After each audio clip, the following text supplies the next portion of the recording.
MLC Duvvada Srinivas పోలీసుల విచారణ ముగిసింది. నిన్న 8 గంటల పాటు సాగిన సుదీర్ఘ విచారణ అనంతరం పోలీసులు ఆయనను వ్యక్తిగత పూచీకత్తుపై విడిచిపెట్టారు.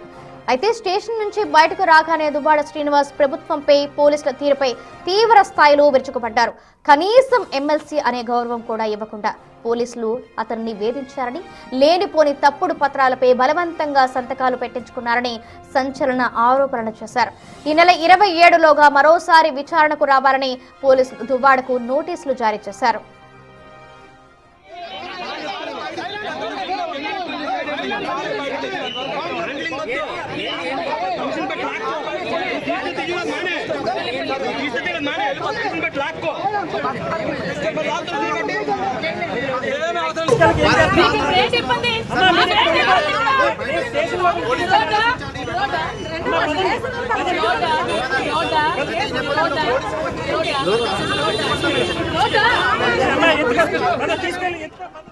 స్టేషన్ లోపల అధికారులు దువ్వాడను సుదీర్ఘంగా ప్రశ్నిస్తుంటే బయట మాత్రం కళ్ళు చెదిరే రేంజ్ లో హై డ్రామా నడిచింది.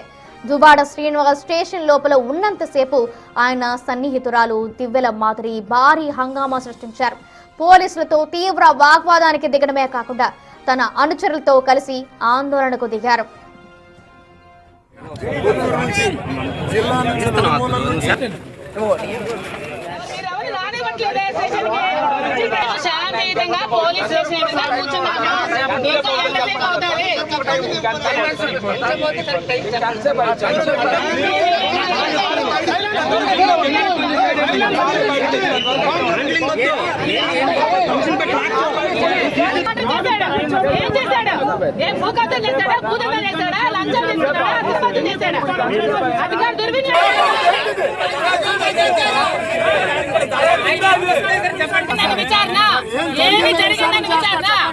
ఏం జరిగింది?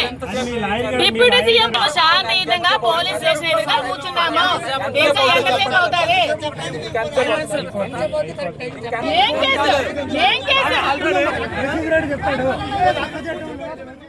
గతేడాది పవన్ కళ్యాణ్పై దువ్వాడ చేసిన వ్యాఖ్యలకు గాను పోలీసులు ఆయనను విచారించారు. సీఎం చంద్రబాబును ప్రశ్నించకుండా ఉండేందుకు పవన్ కళ్యాణ్ నెలకు 50 కోట్ల రూపాయల ప్యాకేజీ తీసుకుంటున్నారంటూ ఎమ్మెల్సీ దువ్వాడ శ్రీనివాస్ అప్పట్లో సంచలన వ్యాఖ్యలు చేశారు. అందుకే పవన్ కళ్యాణ్ అసెంబ్లీలో కనిపించలేదంటూ శాసనసభ సమావేశాల ముందు తీవ్ర వ్యాఖ్యలు చేశారు.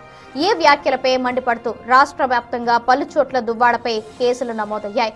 గుంటూరు, పశ్చిమ గోదావరి, విజయనగరం, అవనిగడ్డ, మచిలీపట్నం ఇలా చాలా చోట్ల కేసులు నమోదయ్యాయి. దీంతో శ్రీకాకుళం జిల్లా హిరమండలం పోలీసు దువ్వాడ శ్రీనివాస్ ను విచారించారు.